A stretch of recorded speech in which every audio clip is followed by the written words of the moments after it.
Hi hello ನಮಸ್ಕಾರ. ನಾನು ಅಭಿಷೇಕ್ ಶೃಂಗೇರಿ.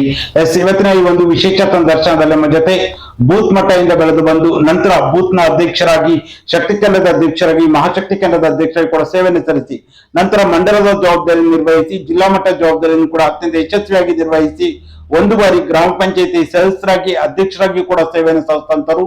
ಜೊತೆಯಲ್ಲಿ ರಾಜ್ಯ ಮಟ್ಟದ ಜವಾಬ್ದಾರಿಯನ್ನು ಕೂಡ ಅತ್ಯಂತ ಯಶಸ್ವಿಯಾಗಿ ನಿರ್ವಹಿಸುತ್ತಿರುವಂತಹ ರಾಜ್ಯ ಬಿಜೆಪಿಯ ಒಬಿಸಿ ಮೋರ್ಚಾದ ಪ್ರಸ್ತುತ ಉಪಾಧ್ಯಕ್ಷರಾಗಿ ಪಕ್ಷ ಸಂಘಟನೆ ಮಾಡುತ್ತಿರುವಂತಹ ಶ್ರೀಯುತ ಐರೋಡಿ ವಿಠಲ್ ಪೂಜಾರಿ ಅವರ ನಮ್ಮ ಜೊತೆ ಇದ್ದಾರೆ. ಸರ್, ಕಾರ್ಯಕ್ರಮಕ್ಕೆ ಆತ್ಮೀಯ ಸ್ವಾಗತ. ನಮಸ್ಕಾರ ಸರ್, ಹೇಗಿದ್ದೀರಾ? ಚೆನ್ನಾಗಿ. ಈಗ ಪ್ರಸ್ತುತ ರಾಜ್ಯದ ಬಿಜೆಪಿಯ ಒಬಿಸಿ ಮೋರ್ಚಾದ ರಾಜ್ಯ ಉಪಾಧ್ಯಕ್ಷರಾಗಿ ಸೇವೆಯನ್ನ ಪಕ್ಷ ಸಂಘಟನೆಯನ್ನ ಮಾಡ್ತಾ ಇದ್ದೀರಾ. ನೀವು ಒಬಿಸಿ ಮೋರ್ಚಾದ ಉಪಾಧ್ಯಕ್ಷರಾಗಿ ನಿಮ್ಮ ಒಂದು ಸಂಘಟನೆ ಯಾವ ರೀತಿಯಾಗಿ ನಡೀತಾ ಇದೆ? ಚೆನ್ನಾಗಿದೆ. ಸ್ವಾಭಾವಿಕವಾಗಿ ನಮ್ಮ ಒಬಿಸಿ ಮೋರ್ಚಾದಲ್ಲ, ಭಾರತೀಯ ಜನತಾ ಪಾರ್ಟಿ ಕಾರ್ಯಕರ್ತರಿಗೆ ಸಂಘಟನೆ ವಿಚಾರ ಬಂದಾಗ ನಮ್ಮ ಪಕ್ಷ ಅಧಿಕಾರದಲ್ಲಿ ಇರುವಾಗಕ್ಕಿಂತ ಇಲ್ಲದೆ ಇರುವಾಗ, ನಮ್ಮ ಪಕ್ಷ ಇವತ್ತು ಕರ್ನಾಟಕ ರಾಜ್ಯದಲ್ಲಿ ಅಧಿಕಾರದಲ್ಲಿಲ್ಲ, ಇಂಥ ಕ್ಷಣದಲ್ಲಿ ನಮಗೆ ಪಕ್ಷ ಸಂಘಟನೆ ಮಾಡ್ಲಿಕ್ಕೆ ಬಹಳ ಅನುಕೂಲ. ಯಾಕಂದ್ರೆ ಸರ್ಕಾರ ಇಲ್ಲ, ಸರ್ಕಾರದ ನ್ಯೂನ್ಯತೆಗಳು, ಅದರೊಟ್ಟಿಗೆ ಜನಕ್ಕೆ ಅನುಕೂಲ ಆಗುವ ಹಾಗೆ ನಾವು ಜನಸ್ನೇಹಿಯಾಗಿ ಕೆಲಸ ಮಾಡಬೇಕು. ಆವಾಗ ಮಾತ್ರ ಪಕ್ಷದ ಕಡೆಗೆ ಹೆಚ್ಚು ಜನರ ಒಲವು ಬರುತ್ತೆ. ಒಂದು ಪಕ್ಷವನ್ನ ನಮ್ಮ ಪಕ್ಷದಲ್ಲಿ ನಿಯಮ ಇರುವಂತೆ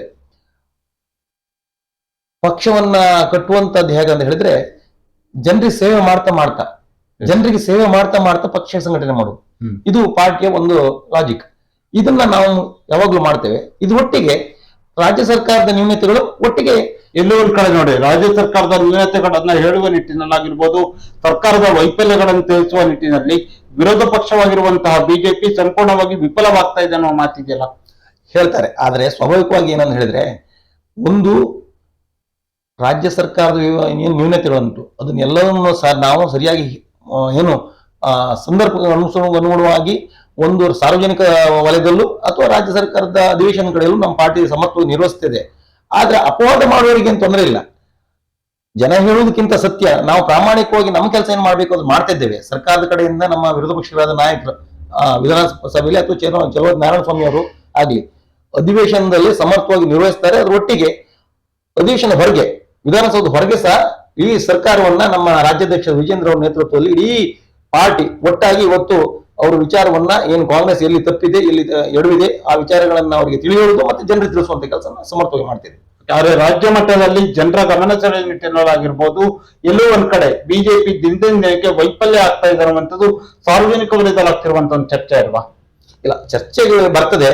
ಆದ್ರೆ ಒಂದು ನಮ್ಮ ಪಾರ್ಟಿಯ ವ್ಯವಸ್ಥೆ ಸಿದ್ಧಾಂತ ಹೇಗಂತ ಹೇಳಿದ್ರೆ, ಸುಮ್ಮನೆ ಕಾರಣ ಸುಳ್ಳನ್ನ ಹೇಳಿ ಜನರಿಗೆ ದಾರಿ ತಪ್ಪಿಸುವಂತ ವ್ಯವಸ್ಥೆ ನಾವು ಮಾಡ್ತಾ ಇಲ್ಲ.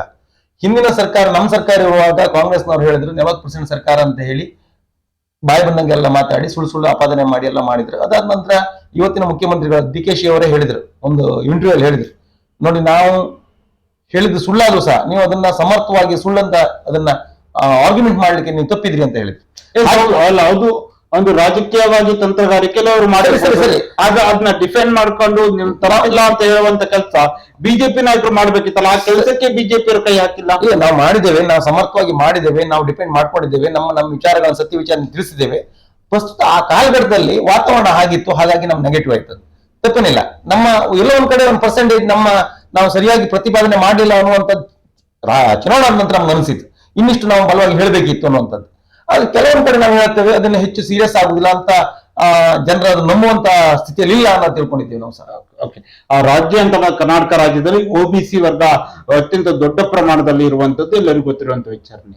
ಅಂದ್ರೆ ರಾಜ್ಯದಲ್ಲಂತೂ ಒಬಿಸಿ ವರ್ಗವನ್ನ ಬಿಜೆಪಿ ಕಡೆ ಸೆಳೆಯುವ ನಿಟ್ಟಿನಲ್ಲಿ ಯಾವ ರೀತಿಯಾಗಿ ನಿಮ್ಮ ಒಂದು ಒಬಿಸಿ ಮೋರ್ಚಾ ಕೆಲಸ ಮಾಡ್ತಾ ಇದೆ?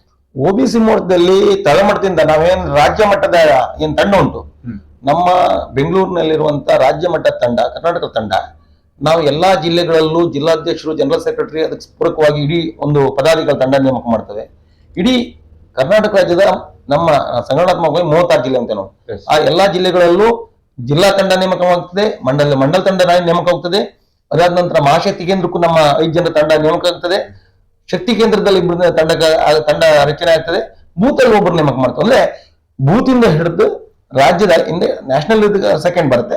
ನಮ್ಮ ಇಲ್ಲಿ ತನಕ ಎಲ್ಲಾ ವ್ಯವಸ್ಥೆಯಲ್ಲೂ ಒಬಿಸಿಯನ್ನ ಎಲ್ಲೆಲ್ಲ ಪರಿಗಣನೆ ಮಾಡಬೇಕು, ಒಬಿಸಿಯನ್ನ ರಾಜಕೀಯವಾಗಿ ಹೇಗೆ ಬಳಸಬೇಕು, ಅದರೊಟ್ಟಿಗೆ ಪಾರ್ಟಿಗಳಿಗೆ ಸ್ಥಾನಮಾನ ಕೊಡಬೇಕು, ಮತ್ತೆ ಅದರೊಟ್ಟಿಗೆ ಜನರಿಗೆ OBC ಜನಾಂಗಕ್ಕೆ ನ್ಯಾಯ ಕೊಡ್ಬೇಕು ಆ ಕೆಲಸ ಮಾಡ್ತಿದ್ದ. ಓಕೆ, ನೀವು ಕೂಡ ಬಿಜೆಪಿ ಬೂತ್ ಮಟ್ಟದಿಂದ ಬೆಳೆದು ಬಂದಂತವ್ರು. ಆ ಬೂತ್ ನ ಅಧ್ಯಕ್ಷರಾಗಿ ನಿಮ್ಮ ಒಂದು ಅವಾಗ ಆ ಪ್ರಾರಂಭಿಕ ಹಂತದಲ್ಲಿ ರಾಜಕೀಯಕ್ಕೆ ನೀವು ಬಂದಾಗ ಬೂತ್ ನ ಅಧ್ಯಕ್ಷರಾಗಿದ್ದ ಸ್ಥಾನದಲ್ಲಿ ಯಾವ ರೀತಿಯ ಸಂಘಟನೆಯನ್ನ ಮಾಡ್ತಾ ಇದ್ರಿ? ಇಲ್ಲ, ಅವತ್ತು ಕಷ್ಟದ ದಿವಸ ಆಗಿತ್ತು. ನಾವೆಲ್ಲ ಬೂತ್ ಅಧ್ಯಕ್ಷರಾಗಿರುವಾಗ ಇನ್ನೊಂದು ಜನ ಬೇಕಂದ್ರೆ ಸಿಗುದಿಲ್ಲ ಇತ್ತು. ಸುಮಾರು 32 ವರ್ಷದ ಕೆಳಗೆ ಪಾರ್ಟಿಯಲ್ಲಿ ಬ್ರಹ್ಮವರ ಕ್ಷೇತ್ರ ಇತ್ತಿದ್ದು. ನಮ್ಮ ಭಾರತೀಯ ಜನತಾ ಪಾರ್ಟಿಯನ್ನು ಹೆಸರು ಹೇಳಿದ್ರೆ ನಮ್ಮ ಹತ್ರ ಬರುವಂತ ಜನ ಇಲ್ಲ ಇತ್ತು. ಕಷ್ಟದ ಕಾಲ, ನಾವೇ ಅಧ್ಯಕ್ಷ, ನಾವೇ ಕಾರ್ಯದರ್ಶಿ, ಎಲ್ಲವೂ ನಾವೇ. ಅಂತ ಕಷ್ಟ ಕಾಲದಲ್ಲಿ ನಾವು ಬಹಳ ಜನರಿಗೆ ನಮ್ಮಲ್ಲಿ ಅಧಿಕಾರ ಇಲ್ಲ ಇತ್ತು. ಬಿಜೆಪಿ ಅಂತ ಹೇಳಿದ್ರೆ ಇಲ್ಲಿ ಮತದಾರರ ಸಂಖ್ಯೆನೂ ಕಡಿಮೆ ಇತ್ತು, ಅದರೊಟ್ಟಿಗೆ ಕಾರ್ಯಕರ್ತರನ್ನು ಕೇಳಲಿಕ್ಕಿಲ್ಲ ಇತ್ತು. ಅಂತ ಕಷ್ಟದ ಕಾಲದಲ್ಲಿ ನಾವು ಪಾರ್ಟಿಯ ಸಿದ್ಧಾಂತ ಏನು, ನಾವು ವೈಚಾರಿಕ ವಿಚಾರವನ್ನು ಇಟ್ಕೊಂಡು ಪಾರ್ಟಿ ಒಳಗೆ ಬಂದವರು.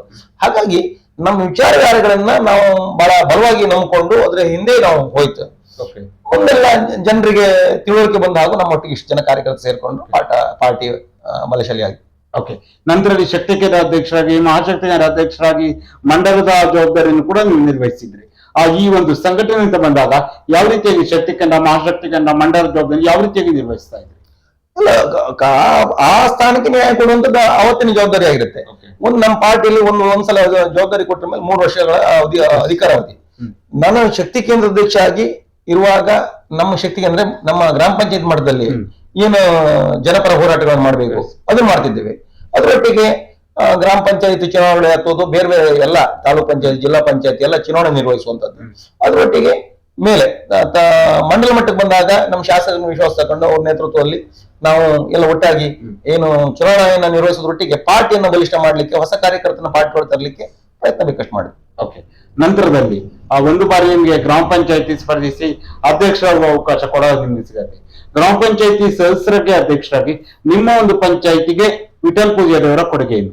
ಬಹಳ ಕೊಡುಗೆ ಇದೆ, ಅದ್ರ ಬಗ್ಗೆ ನಂಗೆ ಹೆಮ್ಮೆ ಇದೆ. ಹೊಸ 2009 ನಮ್ಮ ಪಂಚಾಯತ್ನ ಪ್ರೆಸಿಡೆಂಟ್ ಆದೆ. ಅಚಾನಕ್ ಆಗಿ ನಾವೇನು ಬಹಳ ಅಧಿಕಾರಕ್ಕಾಗಿ ನಾವೇನು ಪಾರ್ಟಿ ಸೇರಿದವರಲ್ಲ. ನಮ್ಮಲ್ಲಿರುವಂತ ಏನು ಸಿದ್ಧಾಂತ ಉಂಟು, ಆ ವ್ಯವಸ್ಥೆಯಲ್ಲಿ ಕಾಂಗ್ರೆಸ್ ಅನ್ನ ಅವತ್ತಿನ ಕಾಲಘಟ್ಟದಲ್ಲಿ ನಡೆತಿರುವಂತ ಇವತ್ತು ಪ್ರೆಸೆಂಟ್ ಅದೇ ಪುನರಾವರ್ತನೆ ಆಗ್ತಿದೆ. ಮಾತಾಡಿದ್ರೆ ಜೈಲಿ ಹಾಕುವಂತ ಸ್ಥಿತಿ ಇವತ್ತು ಕರ್ನಾಟಕ ರಾಜ್ಯದಲ್ಲಿ ಇದೆ. ಅವತ್ತಿನ 32 ವರ್ಷದ ಕೆಳಗೆ ನಾ ರಾಜಕಾರಣಕ್ಕೆ ಸೇರುವಾಗ ಇಲ್ಲಿನ ವ್ಯವಸ್ಥೆ ಅದೇ ತರ ಇತ್ತು. ನಮ್ಗೆ ಇದನ್ನೆಲ್ಲ ನೋಡಿ ಏನಾದ್ರೂ ಈ ವ್ಯವಸ್ಥೆ ಬದಲಾವಣೆ ತರಬೇಕು ಅನ್ನುವಂಥ ದೃಷ್ಟಿಯಿಂದ ನಾವು ಪಾರ್ಟಿ ಬಂದವರು.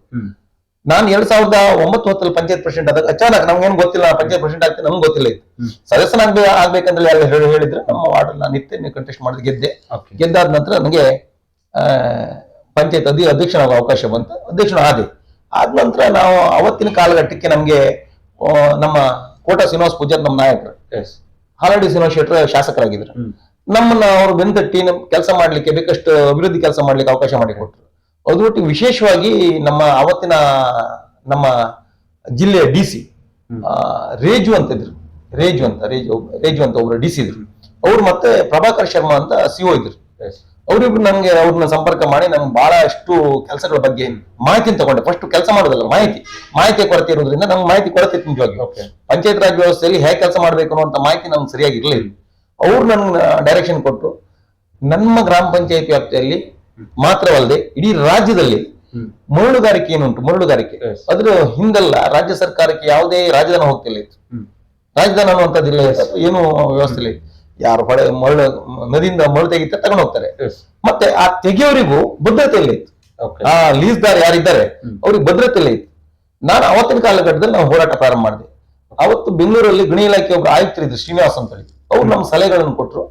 ನಮ್ಗೆ ಇಲ್ಲಿ ನಮ್ಗೆ ಬೇರೆ ಬೇರೆ ಪೊಲೀಸ್ ಇಲಾಖೆ ನಮ್ಮ ಇವತ್ತಿನ ಮಹೇಶ್ ಪ್ರಸಾದ್ ಅವರು ಗೊತ್ತಿರ್ಬೋದು ನಿಮ್ಗೆ, ಅವರು ಅಥವಾ ಅಂತ ಪೊಲೀಸ್ ಅಧಿಕಾರಿಗಳು ಬೇರೆ ಬೇರೆ ಅಧಿಕಾರಿಗಳಿದ್ರು. ಅವರೆಲ್ಲರೂ ನಮ್ಗೆ ಸಹಾಯ ಮಾಡಿದ್ರು, ಅಂದ್ರೆ ಮಾರ್ಗದರ್ಶನ ಮಾಡಿದ್ರು. ಅವರ ಮಾರ್ಗದರ್ಶನದಲ್ಲಿ ನಾವು ಮರಳುಗಾರಿಕೆಯನ್ನ ಕಾನೂನುಬದ್ಧ ಮಾಡ್ಬೇಕು ಅನ್ನೋ ಹೋರಾಟ ಮಾಡಿದೆ. ಅದ್ರ ಫಲವಾಗಿ ನಮ್ಮ ಗ್ರಾಮ ಪಂಚಾಯತಿಗೆ ಕನಿಷ್ಠ ನನ್ನ ಅಂದಾಜು ಸುಮಾರು 1 ವರ್ಷಕ್ಕೆ 70 ಲಕ್ಷ ಇನ್ಕಮ್ ಅಂತ. ಅದು ಪಂಚಾಯತಿನ ಅಭಿವೃದ್ಧಿಗೆ ಈಗ ಯಾವುದೇ ಸರ್ಕಾರ ಆಗಲಿ ಅದು ಕೂಡ ಅಭಿವೃದ್ಧಿ ಕೆಲಸಗಳಿಗೆ ಅನುಕೂಲ ಆಯ್ತು. ನೀವು ರಾಜ್ಯ ಸರ್ಕಾರ ಆಗಲಿ, ನಾವು ರಾಜ್ಯದ ಅಂದ್ರೆ ಸರ್ಕಾರ ಬೊಕ್ಕಸಕ್ಕೆ ಹಣ ಬಂದ್ರಷ್ಟೇ ಅಭಿವೃದ್ಧಿ ಮಾಡ್ಲಿಕ್ಕೆ ಅನುಕೂಲ ಆಗುತ್ತೆ. ಆ ನಿಟ್ಟಿನಲ್ಲಿ ಪಂಚಾಯತಿಗೆ ಬರುವಂತ ಅಭಿವೃದ್ಧಿಗೆ ಬೇಕಾಗುವಂತ ಹಣವನ್ನು ಎಲ್ಲಿಂದ ತರಬಹುದು ಅನ್ನುವಂತ ದಾರಿ ನೋಡ್ಕೊಂಡೆ. ಅದರೊಟ್ಟಿಗೆ ಜನಸ್ನೇಹಿಯಾಗಿ ಇಡೀ ನಮ್ಮ ಗ್ರಾಮ ಪಂಚಾಯತ್ 5 ಬೂತಲ್ಲೂ ಸಹ ಇವತ್ತಿಗೂ ನಮ್ಗೆ ಬಹಳ ಪ್ರೀತಿಯ ನಮ್ಮನ್ನು ಪ್ರೀತಿ ಮಾಡೋ ಜನ ಇದ್ರು. ಅಂದ್ರೆ ನಾವು ಆ ರೀತಿಯ ಜನರ ಸಹಕಾರ ಹೋಗೋ ರೀತಿಯಲ್ಲಿ ನಾವು ಕೆಲಸ ಮಾಡಿದ್ವಿ. ಯಾವತ್ತು ಕರೆದ್ರು ಹೋಗಲು ರಾತ್ರಿ ನಾವು ಅವ್ರನ್ನ ನಮ್ಮ ಕಾರ್ಯಕರ್ತರ ಹೊರತಾಗಿ, ಕಾರ್ಯಕರ್ತರು ಮಾತ್ರ ಅಲ್ಲ, ಜನ ಕರೆದ್ರು ನಾವು ಯಾವತ್ತು 24 ಗಂಟೆ ಸರ್ವಿಸ್ ಇತ್ತು ನಮ್ದು. ಆ ನೆಲೆಯಲ್ಲಿ ನಮ್ಮನ್ನ ಪ್ರೀತಿ ಮಾಡಿದ್ರು. ಓಕೆ, ಗ್ರಾಮ ಪಂಚಾಯತ್ ಜಿಲ್ಲಾ ಪಂಚಾಯತ್ ಸ್ಪರ್ಧೆ ಮಾಡೋ ಅವಕಾಶ ಕೂಡ ಬರ್ತಾ ಆದ್ರೆ ಕೊನೆ ಹಂತದಲ್ಲಿ ನಿಮ್ಗೆ ಕೈ ತಪ್ಪದು. ಕೊನೆ ಹಂತದಲ್ಲಿ ವಿಠಲ್ ಪೂಜಾರಿ ಅವರಿಗೆ ಟಿಕೆಟ್ ಕೈ ತಪ್ಪಿದೆ ಯಾಕೆ? ನಮ್ಮ ಪಾರ್ಟಿ ಒಳಗೆ ಒಂದು ವ್ಯವಸ್ಥೆ ಇದೆ. ನಮ್ಮಲ್ಲಿ ನಾನು ಕ್ಯಾಂಡಿಡೇಟ್ ಆಗ್ಬೇಕಂತ ನಮ್ಮ ಹಿರಿಯರು ನಿಶ್ಚಯ ಮಾಡಿದ್ದು ಸತ್ಯ. ಅವತ್ತಿನ ಕಾಲಘಟ್ಟ ಆಗಿತ್ತು. ಅದಾದ ನಂತರ ನಮ್ಮ ಶಾಸಕರು, ನಮ್ಮ ಇವತ್ತಿನ ಸಂಸದರು ಎಲ್ಲ ಕೂತ್ಕೊಂಡು ಮಾತಾಡಿ, ಇನ್ನು ನಮ್ಗಿಂತ ಸಮರ್ಥರು ಯಾರಿದ್ರೆ ಪಾರ್ಟಿ ಗೆಲ್ಲುವ ಕಾರಣಕ್ಕೋಸ್ಕರ ಕೊಡ್ಬೇಕನ್ನೋ ನಿಟ್ಟಿನಲ್ಲಿ ಅವ್ರಿಗೆ ಕೊಟ್ಟರು. ಓಕೆ, ಅಂದ್ರೆ ವೈಯಕ್ತಿಕವಾಗಿ ನಿಮ್ಗೆ ಬೇಜಾರಾಗಿಲ್ವಾ? ಟಿಕೆಟ್ ಒಂದು ಬಾರಿ ನಿಮ್ಗೆ ಅಂತ ಆಗಿ ನಂತರ ಬೇರೆಯವ್ರಿಗೆ ಕೊಟ್ಟಾಗ ರಾಜಕೀಯದಲ್ಲಿ ಇದ್ದ ಸಂದರ್ಭದಲ್ಲಿ ವೈಯಕ್ತಿಕವಾಗಿ ನಿಮ್ಗೆ ಬೇಜಾರಾಗಿಲ್ವಾ? ಅದು ಆಗುತ್ತೆ. ಸ್ವಾಭಾವಿಕವಾಗಿ ರಾಜಕಾರಣದಲ್ಲಿ ಇರೋರು ಯಾರು ಸನ್ಯಾಸಿಗಳಲ್ಲ, ಎಲ್ಲರೂ ಆಸೆಗಳಿರುತ್ತೆ, ಸ್ವಾಭಾವಿಕವಾಗಿರುತ್ತೆ. ನಮ್ಗೆ ಆಗ್ಬೇಕು ಅನ್ನೋಂತ ಅಪೇಕ್ಷೆ ಇರುತ್ತೆ. ಅದು ತಪ್ಪಿ ಹೋಗುತ್ತೆ ಅಂತ ಹೇಳಿ ನಾವೇನು ಪಾರ್ಟಿ ಬಿಡುವಷ್ಟು ದೊಡ್ಡ ಮಟ್ಟಕ್ಕೆ ಯೋಚನೆ ಮಾಡುವಂತಾರಲ್ಲ. ನಾವು ಅಧಿಕಾರಕ್ಕೋಸ್ಕರ ಪಾರ್ಟಿ ಸೇರಿದವರಲ್ಲ, ವ್ಯಕ್ತಿಗಳನ್ನ ಮುಖ ನೋಡ್ಕೊಂಡು ಪಾರ್ಟಿ ಸೇರಿದವರಲ್ಲ. ನಮ್ಮ ಮನಸ್ಸಲ್ಲಿರುವಂತದ್ದು ಸಿದ್ಧಾಂತಕ್ಕೋಸ್ಕರ ಪಾರ್ಟಿ ಒಳಗೆ ಬಂದಿದ್ದೇವೆ. ಆ ಕಾರಣಕ್ಕೆ ಪಾರ್ಟಿಯಲ್ಲಿ ಇದ್ದೇವೆ. ನಮ್ಗೆ ಮಾರ್ಗದರ್ಶನ ಮಾಡ್ತವ್ರು ಕೋಟ ಶ್ರೀನಿವಾಸ ಪೂಜಾರ್ ನಮ್ಮ ಸಂಸದರು, ಅಥವಾ ಹಿಂದೆ ಎಜಿ ಕೊಡಗೇರಿ ಇದ್ರು, ಡಾಕ್ಟರ್ ವಿ ಎಸ್ ಆಚಾರ್ಯ ಇದ್ರು. ಅವರೆಲ್ಲ ನೋಡ್ತಾ ಬೆಳೆದವರು. ನಮ್ಮ ನಾಯಕರಾದ ಅಡ್ವಾಣಿ ಅವರು, ವಾಜಪೇಯಿ ಅವರು, ಅವ್ರನ್ನೆಲ್ಲ ನೋಡಿ ಅವರಿಂದಕ್ಕಿಂತ ಹಿರಿಯ ನಮ್ಮೂರಲ್ಲಿ ಬೇಕಷ್ಟು ಜನ ದೊಡ್ಡ ದೊಡ್ಡ ಕಾರ್ಯಕರ್ತರು ಯಾವುದೇ ಅಧಿಕಾರ ಪಡೆದೇ ಅವ್ರ ಕಾಲ ಆಗಿ ಹೋಗಿದ್ರು. ಅಂದ್ರೆ ವಿಠಲ್ ಪೂಜಾರಿ ಅವರು ರಾಜಕೀಯವಾಗಿ ಸನ್ಯಾಸಿನಾಗದ್ರೆ ಖಂಡಿತ ಇಲ್ಲ. ಅವಕಾಶಗಳಿಗೋಸ್ಕರ ಕಾಯ್ತಿದ್ದೇನೆ. ಪಾರ್ಟಿ ನನ್ನಂತ ನಿಮ್ಗೆ ಗೊತ್ತಿಲ್ಲ, ನಾವು ಬೈಕ್ ಇಟ್ಕೊಂಡು ತಿರುಗುವಂತ ಕಾರ್ಯಕರ್ತರು, ಸಾಮಾನ್ಯ ಕಾರ್ಯಕರ್ತರು. ನಾವೆಲ್ಲ ಬಹಳ ಆರ್ಥಿಕ ಸ್ಥಿತಿವಂತರಲ್ಲ. ನಮ್ಮಲ್ಲಿ ನಾವು ಕುಂದಾಪುರ ಭಾಷೆಯಲ್ಲಿ ಒಂದು ಗಾದೆ ಉಂಟು, ತಿಂಗಳು ಕೊಡುತ್ತಿ ನೋಡಿ ಅಂತ ಹೇಳಿ. ಬಹಳ ಸಾಮಾನ್ಯ ಕುಟುಂಬದಿಂದ ಹುಟ್ಟಿ ಬಂದವರು. ಆರ್ಥಿಕವಾಗಿ ನಾವೇನು ಶಕ್ತರಲ್ಲ, ದುರ್ಬಲರೇ ನಿಜವಾಗಿ.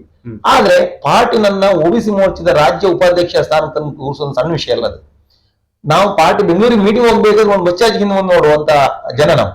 ಅಂತವ್ರು ನನ್ನ ರಾಜ್ಯ ಉಪಾಧ್ಯಕ್ಷ ನೇಮಕ ಮಾಡಿತ್ತು ಅಂತ ಹೇಳಿದ್ರೆ ನಮ್ಮ ಪಾರ್ಟಿಯಲ್ಲಿ ಏನೋ ಅವಕಾಶ ಕೊಡ್ತಾರೆ ಅಂತ ತಿಳ್ಕೊಳ್ಳಿ. ಇದು ಮುಂದೆ ಹೇಗೂ ಆಗ್ಬೋದು. ಪಾರ್ಟಿ ಅವಕಾಶ ಕೊಟ್ರೆ, ಮನ್ಸು ಇಷ್ಟಪಟ್ಟು ಮಾಡ್ರೆ, ನನ್ನಂತ ಕಾರ್ಯಕರ್ತರನ್ನ 100 ಜನರನ್ನ ಬಳಸಿದೆ. ಅಂದ್ರೆ ಮುಂದೆ ಕೂಡ ಬಿಜೆಪಿ ಪಕ್ಷ ನಿಮಗೆ ಅವಕಾಶ ಕೊಡುತ್ತೆ ಅನ್ನೋ ಒಂದು ನಿರೀಕ್ಷೆ ಇದೆಯಾ ನಿಮ್ಗೆ? ನೋಡಿದೆ. ನನಗೀಗ 50 ವರ್ಷ, ಇನ್ನು ನಂಗೆ ಅವಕಾಶ ಉಂಟು. ನಮ್ಮ ನಾಯಕರಿಗೆ ಎಲ್ರಿಗೂ ನನ್ನ ಸಂಘಟನಾ ವಿಷಯದ ಬಗ್ಗೆ, ನನ್ನ ಏನು ಹೊಣೆಗಾರಿಕೆ ಬಗ್ಗೆ ಅವ್ರಿಗೆಲ್ರಿಗೂ ವಿಶ್ವಾಸ ಉಂಟು. ನಮ್ಮ ಪಾರ್ಟಿ ಶಾಸಕರು, ಸಂಸದರು, ಅಥವಾ ನಮ್ಮ ಪಾರ್ಟಿ ರಾಜ್ಯಾಧ್ಯಕ್ಷರು ಎಲ್ಲರೂ ನಮ್ಮನ್ನ ನಾವು ಮಾಡುವ ಕೆಲಸ ನೋಡ್ತಾರೆ. ಆ ನೆಲೆಯಲ್ಲಿ ಇವತ್ತಲ್ಲ ನಾಳೆಗೆ ನಮ್ಗೆ ಒಂದು ಏನು ಸ್ಥಾನಮಾನ ನೀಡಬೇಕು, ನೀಡ್ತಾರೆ, ನೋಡ್ಕೊಂಡು. ಅಂದ್ರೆ ವೈಯಕ್ತಿಕವಾಗಿ ವಿಠಲ್ ಪೂಜಾರಿ ಅವರಿಗೆ ರಾಜಕೀಯವಾಗಿ ಏನ್ ನಿರೀಕ್ಷೆ ಇಟ್ಕೊಂಡಿದ್ದೀರಾ? ನಿರೀಕ್ಷೆ ಅಂತ ಹೇಳಿದ್ರೆ, ಸ್ವಾಭಾವಿಕ ರಾಜಕಾರಣದಲ್ಲಿ ಬರುವಾಗ ನಮ್ಗೆ ಸೇವೆ ಮಾಡ್ತಾ ನಮ್ಗೆ ಅನ್ಸುತ್ತೆ, ಪೊಲೀಸ್ ಸ್ಟೇಷನ್ಗೆ ಹೋದ ಗೌರವ ಸಿಗ್ಬೇಕಾದ್ರೆ ಅಧಿಕಾರ ಇರಬೇಕು. ಯಾವುದೇ ಸರ್ಕಾರಿ ಇಲಾಖೆ ಆಫೀಸ್ಗೆ ಹೋದ್ರೆ ಅಥವಾ ಅಧಿಕಾರಿಗಳು ಮಾತಾಡ್ಬೇಕಾದ್ರೆ ನಮ್ಗೆ ಅಧಿಕಾರ ಇರ್ಬೇಕು. ಅಧಿಕಾರ ಇದ್ದಾಗ ಜನರ ಕೆಲಸ ಮಾಡ್ಲಿಕ್ಕೆ ಅನುಕೂಲ ಆಗುತ್ತೆ. ಆ ಕಾರಣಕ್ಕೆ ನಮಗೂ ಸಹ ಅಧಿಕಾರ ಸಿಕ್ಕರೆ ನಾವು ಜನಪರ ಕೆಲಸ ಮಾಡ್ಲಿಕ್ಕೆ ಅನುಕೂಲ ಆಗುತ್ತೆ ಅಂತ ಆಸೆ ಉಂಟು. ಓಕೆ, ವಿಠಲ್ ಪೂಜಾರಿ ಅವರಿಂದ ಭಾರತೀಯ ಜನತಾ ಪಾರ್ಟಿ ಮುಂದೆ ದಿನಗಳಲ್ಲಿ ಏನ್ ನಿರೀಕ್ಷೆ ಮಾಡಬಹುದು? 100 ನನ್ನ ಸಮಯವನ್ನ ಅವ್ರು ನಿರೀಕ್ಷೆ ಮಾಡಬಹುದು. ನಾನು ಪಾರ್ಟಿಗೋಸ್ಕರ ಯಾವುದೇ ಅಧಿಕಾರವನ್ನು ಸಹ ಸಿಗದೇ ಇದ್ರು ಪೂರ್ಣವಾಗಿ ನಮ್ಮ ಅವಕಾಶ ಇರೋ ತನಕ ನಾವು ಪಾರ್ಟಿಗೋಸ್ಕರ ಕೆಲಸ ಮಾಡ್ತೇವೆ. ಓಕೆ, ಮುಂದೆ ದಿನಗಳಲ್ಲೂ ಕೂಡ ನಿಮಗೆ ಸರ್ಕಾರ ಆಗಿರ್ಬೋದು ಅಥವಾ ಇಲ್ಲಿ ಸ್ಥಳೀಯ ವ್ಯವಸ್ಥೆ, ಸ್ಥಳೀಯ ಆಡಳಿತ ವ್ಯವಸ್ಥೆ ಆಗಿರ್ಬೋದು, ಜಿಲ್ಲಾ ಪಂಚಾಯತ್ ಮುಂದೆ ಅವಕಾಶ ಸಿಗುವ ಸಂಪೂರ್ಣ ವಿಶ್ವಾಸ ಇದೆಯಾ ನಿಮ್ಗೆ? ನೋಡಿದೆ ನನಗೆ ಈ ಸಲ ಮಟ್ಟಿಗಂತೂ ಮುಂದೆ ರಾಜ್ಯ ಸರ್ಕಾರ ಎಲ್ಲಾದ್ರೂ ಚುನಾವಣೆಯನ್ನು ಘೋಷಣೆ ಮಾಡಿದ್ದೆ ಹೌದಾದ್ರೆ, ನಮ್ಮಲ್ಲಿ ಮೀಸಲಾತಿ ನಮ್ಮ ಕ್ಷೇತ್ರಕ್ಕೆ, ಕೋಟ ಕ್ಷೇತ್ರಕ್ಕೆ ಮೀಸಲಾತಿ ಬಂದ್ರೆ, ಅಂದ್ರೆ ನಮ್ಮ ಒಬಿಸಿ ಬ್ಯಾಕ್ವರ್ಡ್ 2 ಅಥವಾ ಜನರಲ್ ಅವಕಾಶ ಸಿಕ್ಕಿದ್ರೆ ನಮ್ಗೆ ಟಿಕೆಟ್ ಕೊಡ್ತಾರೆ. ಓಕೆ, ಅಂದ್ರೆ ಬಿಜೆಪಿ ಪಕ್ಷ ನಿಮ್ಗೆ ಟಿಕೆಟ್ ಕೊಡುವ ವಿಶ್ವಾಸ ಇದೆಯಾ? ನೋಡಿದೆ. ಟಿಕೆಟ್ ಕೊಟ್ರೆ ವಿಠಲ್ ಪೂಜಾರಿ ಅವರಿಗೆ ಕೋಟಾ ಜಿಲ್ಲಾ ಪಂಚಾಯತ್ ಕ್ಷೇತ್ರ ವ್ಯಾಪ್ತಿಯಲ್ಲಿ ಗೆಲ್ತಾರ? ಗೆಲ್ತೇನೆ, ಯಾವ ಅನುಮಾನ ಇಲ್ಲ. ಜನ ಯಾಕಂಗ ನಿಮ್ ಮತ ಹಾಕ್ಬೇಕಂತ ಹೇಳಿದ್ರೆ ನಾನು ಏನ್ ಕೆಲಸ ಮಾಡಿ ಹಿಂದೆ ಅದರೊಟ್ಟಿಗೆ ಜನರೊಟ್ಟಿಗೆ ನಾನಿದ್ದೇನೆ. ಜನರೊಟ್ಟಿಗೆ ಇದ್ದೇನೆ ನಾನು. ಎಲ್ಲ ಕಾರಣಕ್ಕೂ ಒಳ್ಳೇದು ಕೆಟ್ಟದ್ದು ಯಾವ ಕಾರಣಕ್ಕೂ ಎಲ್ಲ ನಮ್ಮ ಗ್ರಾಮ ಪಂಚಾಯತಿ, ನಮ್ಗೆ ಬರುವಂತ ಜಿಲ್ಲಾ ಪಂಚಾಯತ್ ವ್ಯಾಪ್ತಿಯಲ್ಲಿ ಎಲ್ಲ ಜನರ ಕಾರ್ಯಕರ್ತರ ಸಂಪರ್ಕ ಮಾತ್ರ ಅಲ್ಲ ನಮ್ಗೆ. ನಮ್ಮ ಕೋಟಾ ಜಿಲ್ಲಾ ಪಂಚಾಯತ್ ವ್ಯಾಪ್ತಿ ಇರುವಂತಹ ಬರೀ ಕಾರ್ಯಕರ್ತರ ಸಂಪರ್ಕ ಅಲ್ಲ, ಜನರ ಸಂಪರ್ಕ ಸಂಪರ್ಕ. ಹಾಗಾಗಿ ನನಗೇನು ನಾನು ಕ್ಯಾಂಡಿಡೇಟ್ ಅಭ್ಯರ್ಥಿ ಅಂತ ಘೋಷಣೆ ಆದ್ರೆ ಜನ ನನ್ನ ಬಿಟ್ಟು ಹಾಕುದಿಲ್ಲ. ಅಂದ್ರೆ ಜನ ಕೈ ಹಿಡಿಯುವ ವಿಶ್ವಾಸ ಇದೆ, ವಿಶ್ವಾಸ. ಅಂದ್ರೆ ಈಗ ನಿಮ್ಗೆ ಜನ ಕೈ ಹಿಡಿತಾರಂತ ನೀವ್ ಹೇಳ್ತೀರಾ. ನೀವು ಮಾಡಿದಂತ ಕೆಲಸ ಕಾರ್ಯಗಳಾಗಿರುತ್ತೆ, ಹಿಂದೆ ಅಧ್ಯಕ್ಷ ಮಾಡಿದ ಕೆಲಸಗಳು ಈಗ 2026 ಜಿಲ್ಲಾ ಪಂಚಾಯತ್ ಚುನಾವಣೆ ಆದ್ರೆ ಅದ್ ನಿಮ್ಗೆ ವೋಟ್ ಆಗಿ ಕನ್ವರ್ಟ್ ಆಗುವ ವಿಶ್ವಾಸ ಇದೆಯಾ? ನಮ್ಮ ಗ್ರಾಮ ಪಂಚಾಯತ್ ಅಷ್ಟೇ ಅಲ್ಲ, ನಮ್ಗೆ ಬರುವಂತ ಒಂದು 5 ಗ್ರಾಮ ಪಂಚಾಯತ್ ಉಂಟು. ಈ ವ್ಯಾಪ್ತಿಯಲ್ಲಿ ನಾನು ಜನಸ್ನೇಹಿ ಕೆಲಸ ಮಾಡುವಂತದ್ದು ಇಲ್ಲಿನ ಜನರಿಗೆ ಜನಜನಿತ. ವಿಠಲ್ ಪೂಜಾರ್ ಅಂದ್ರೆ ಹೇಗೆ ಅಂತೇಳಿ ಆ ಕಾರಣಕ್ಕೋಸ್ಕರ ನಮ್ಗೆ 100 ಓಟ್ ಹಾಕ್ತಾರೆ. ಓಕೆ, ವಿಠಲ್ ಪೂಜಾರಿ ಅವರೇ, ಕೊನೆಯದಾಗಿ ನಿಮ್ಮೊಂದು ಸಂಘಟನೆ ಆಗಿರೋದು ಮುಂದಿನ ಹೋರಾಟಗಳ ಕುರಿತಾಗಿ ಕೊನೆಯದಾಗಿ ಏನ್ ಹೇಳಕ್ ಬಯಸ್ತೀರಾ? ನಾವೆಲ್ಲ ಭಾರತೀಯ ಜನತಾ ಪಾರ್ಟಿಯ ಕಾರ್ಯಕರ್ತರ ಮನಸ್ಸಲ್ಲಿ ಒಂದೇ ಇರುವುದು, ವ್ಯಕ್ತಿಗಿಂತ ಪಾರ್ಟಿ ಶ್ರೇಷ್ಠ, ಪಾರ್ಟಿಗಿಂತ ದೇಶ ಶ್ರೇಷ್ಠ. ನಮ್ಗೆ ಅವಕಾಶಗಳನ್ನ ಹೊರತಾಗಿಯೂ ಪಾರ್ಟಿಯನ್ನ ಬೆಳೆಸಲಿಕ್ಕೆ, ಪಾರ್ಟಿಯನ್ನ ಬೆಳೆಸಿ ಆ ಮುಖೇನ ದೇಶಕ್ಕೆ ಒಂದು ಬಲಿಷ್ಠವಾದ ನಾಯಕತ್ವವನ್ನು ಕೊಡಬೇಕು, ಅದರೊಟ್ಟಿಗೆ ಭಾರತ ಬಲಿಷ್ಠವಾಗಬೇಕು. ಈ ಯೋಚನೆಯಲ್ಲಿ ನಾವೆಲ್ಲ ಪಾರ್ಟಿ ಕಾರ್ಯಕರ್ತರು. ಈ ನಿಟ್ಟಿನಲ್ಲಿ ನಾವೆಲ್ಲರೂ ಶ್ರಮ ಹಾಕಿ ಪಾರ್ಟಿಯನ್ನ ಕಟ್ತೇವೆ. ಮತ್ತೆ ದೇಶವನ್ನ ಎಲ್ಲಾ ರಂಗದಲ್ಲೂ, ಆರ್ಥಿಕವಿರ್ಬೋದು, ಬೇರೆ ಎಲ್ಲ ರಂಗದಲ್ಲೂ ಬಲಿಷ್ಠವಾಗಿ ಮಾಡ್ಲಿಕ್ಕೆ ನಮ್ಮ ಸಮಯವನ್ನು ಮೀಸಲಿಸ್ತೇವೆ. ವಿಠಲ್ ಪೂಜಾರಿ ಅವರು, ಇದುವರೆಗೂ ಒಂದು ಸಂದರ್ಶನ ಭಾಗವಹಿಸಿ ಬೂತ್ ಮಟ್ಟದಿಂದ ನೀವು ಪಕ್ಷ ಸಂಘಟನೆ ವಿಚಾರ ಆಗಿರಬಹುದು, ಶಕ್ತಿ ಕೇಂದ್ರ ಅಧ್ಯಕ್ಷರಾಗಿ, ಮಹಾಶಕ್ತಿ ಕೇಂದ್ರ ಅಧ್ಯಕ್ಷರಾಗಿ, ಮಂಡಲ ಜವಾಬ್ದಾರಿ, ಜಿಲ್ಲಾ ಜವಾಬ್ದಾರಿ, ಪ್ರಸ್ತುತ ರಾಜ್ಯ ಬಿಜೆಪಿಯ ಒಬಿಸಿ ಮತ್ತು ಉಪಾಧ್ಯಕ್ಷರಾಗಿ ನಿಮ್ಮ ಒಂದು ಸಂಘಟನೆ, ನಿಮ್ಮ ಒಂದು ಹೋರಾಟಗಳಾಗಿರ್ಬೋದು, ಹಾಗೆಯೇ ಗ್ರಾಮ ಪಂಚಾಯತಿ ಅಧ್ಯಕ್ಷರಾಗಿ ನಿಮ್ಮ ಒಂದು ಕಡೆಗೆ ಮುಂದಿನ ಜಿಲ್ಲಾ ಪಂಚಾಯತ್ ಚುನಾವಣೆ ವಿಚಾರ ಆಗಿರ್ಬೋದು, ಎಲ್ಲ ವಿಚಾರಗಳ ಕುರಿತಾಗಿ ಚರ್ಚೆಯಲ್ಲಿ ಭಾಗವಹಿಸಿದ್ದಕ್ಕಾಗಿ ನಮ್ಮ ಸೇರಿ ಸಮಾಚಾರ ತಂಡದ ವತಿಯಿಂದ ನಿಮಗೆ ಹೃತ್ಪೂರ್ವಕ ಧನ್ಯವಾದಗಳು. ನಮಸ್ಕಾರ. ನೋಡಿದ್ರಲ್ಲ ವೀಕ್ಷಕರೇ, ಇದು ಬಿಜೆಪಿಯ ರಾಜ್ಯ ಒಬಿಸಿ ಮೋರ್ಚಾ ಉಪಾಧ್ಯಕ್ಷರು ಆಗಿರುವಂತಹ ಶ್ರೀಯುತ ಐರೋಡಿ ವಿಠಲ್ ಪೂಜಾರಿ ವಿಶೇಷ ಸಂದರ್ಶನ. ನಮಸ್ಕಾರ.